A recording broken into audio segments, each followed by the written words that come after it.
Assalamualaikum warahmatullahi ta'ala wabarakatuh. Alhamdulillahilladzi bihi tatimmus shalihat. Wassalatu wassalamu ala sayyidina Muhammadin sayyidi sadat wa imamil bariyat wa ala alihi wa sahbihi wasallim. Segala puji bagi Allah yang mana telah memberikan kepada kita kenikmatan mata, kenikmatan pendengaran, sehingga dengan keduanya itu kita bisa menyaksikan channel yang insyaallah telah dirahmati Allah ini. Dan banyak lagi kenikmatan-kenikmatan Allah yang telah diberikan kepada kita. Maka pergunakanlah kenikmatan-kenikmatan tersebut untuk mendekatkan diri kita kepada Allah Subhanahu wa taala, dan jangan engkau pergunakan untuk maksiat kepada Allah Subhanahu wa taala. Memang sebagai seorang hamba kita sadar bahwasanya kita setiap harinya itu bermaksiat kepada Allah Subhanahu wa taala, berbuat dosa kepada Allah Subhanahu wa taala, maupun itu dosa kecil ataupun dosa besar, maupun itu disengaja ataupun tidak disengaja oleh kita. Maka hendaklah kita meminta ampun kepada Allah Subhanahu wa taala.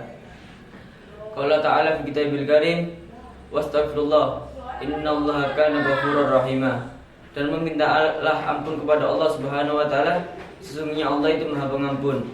Nabi juga bersabda di dalam hadisnya, qala Rasulullah sallallahu alaihi wasallam, idza kasara ala ahadikumudz dzunub falyatrub maghfirah bil istighfar.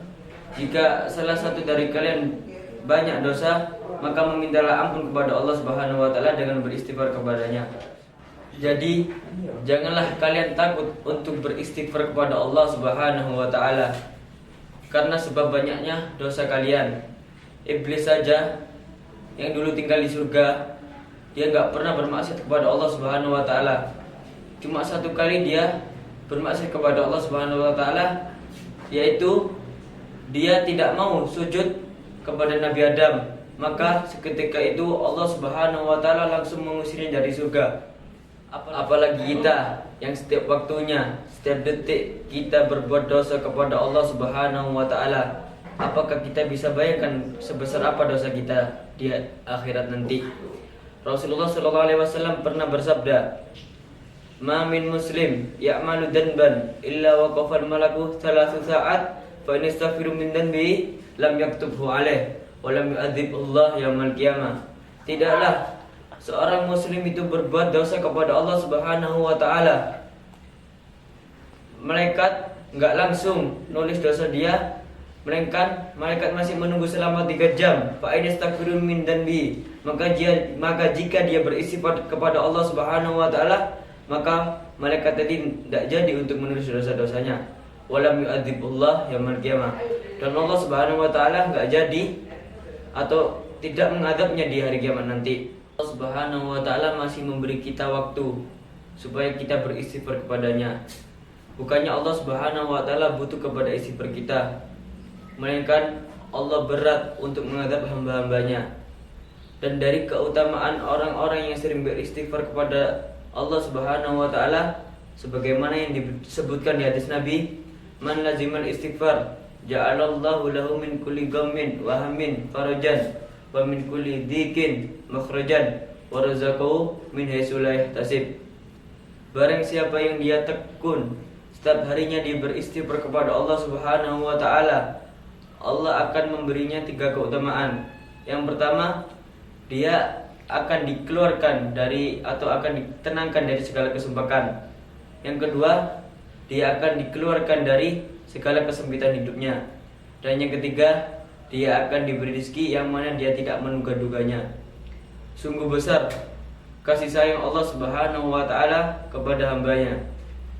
Allah Subhanahu wa taala tidak hanya mengampuni dosa-dosa orang yang sering beristighfar kepadanya, melainkan Allah Subhanahu wa taala memberinya 3 keutamaan supaya kita bersemangat untuk beristighfar kepada Allah Subhanahu wa taala. Maka janganlah kalian bermalas-malasan atau merasa bosan untuk beristighfar kepada Allah Subhanahu wa taala. Karena Allah Subhanahu wa taala lebih menyukai orang-orang yang beristighfar kepada Allah Subhanahu wa taala atau dia menyesali atas kemaksiatannya daripada orang-orang yang ahli ibadah tapi dia merasa suci atas dirinya sendiri. Pernah diceritakan seorang penjual roti yang mana dia itu rajin beristighfar dengan Allah Subhanahu wa taala. Dia mempunyai keinginan supaya dia dipertemukan dengan Imam Ahmad bin Hanbal. Pada suatu ketika, tidak tahu kenapa Imam Ahmad ini pengen sekali berpergian ke tempat yang mana tempat itu ditempati penjual roti itu. Akhirnya tuh Imam Ahmad itu pergi ke sana. Sesampainya beliau di sana beliau beristirahat di masjid. Tidak lama tiba-tiba datanglah suatu takmir atau marbot masjid mengusir Imam Ahmad bin Hanbal. Karena Imam Ahmad tidak mau ribut dengan orang itu, maka keluar Imam Ahmad bin Hanbal. Pas beliau keluar, di tengah-tengah jalan beliau menemui seorang penjual roti dan beliau duduk di situ. Tatkala Imam Ahmad duduk di situ, beliau memperhatikan penjual roti itu. Setiap kali mengadu adonan dia beristighfar kepada Allah Subhanahu wa taala. Kemudian tanyalah Imam Ahmad bin Hanbal, "Wahai penjual roti, kenapa engkau setiap mengadu adonan engkau beristighfar dengan Allah Subhanahu wa taala?" Penjual roti itu menjawab, "Wallahi demi Allah, berkat astagfirullah, semua hajat-hajatku terkabul kecuali satu." Apa itu, kata Imam Ahmad bin Hanbal? "Aku pengen sekali untuk bertemu dengan Imam Ahmad bin Hanbal." Kemudian menjawab Imam Ahmad bin Hanbal, "Wallahi demi Allah, engkau beruntung sekarang, akulah Imam Ahmad bin Hanbal." Tidak lama kemudian orang itu meninggal dunia. Dan kita sudah banyak mengetahui fadilah-fadilah istighfar yang saya sebutkan tadi. Jadi bagi kita tidak ada kata malas lagi untuk beristighfar kepada Allah Subhanahu wa taala. Rasulullah sallallahu alaihi wasallam saja yang dikatakan maksum, yaitu terbebas dari dosa, itu masih beristighfar kepada Allah Subhanahu wa taala. Apalagi kita yang berlumuran dosa, setiap harinya, setiap detiknya, setiap langkah kita berdosa kepada Allah Subhanahu wa taala. Apakah kita tidak mau untuk beristighfar kepada Allah Subhanahu wa taala? Semoga Allah Subhanahu wa taala menjadikan kita atau menggolongkan kita di dalam golongan-golongan orang-orang yang beristighfar kepada Allah Subhanahu wa taala. Rabbana atina fid dunya hasanah wa fil akhirati hasanah wa qina adzabannar. Wassalamualaikum warahmatullahi taala wabarakatuh.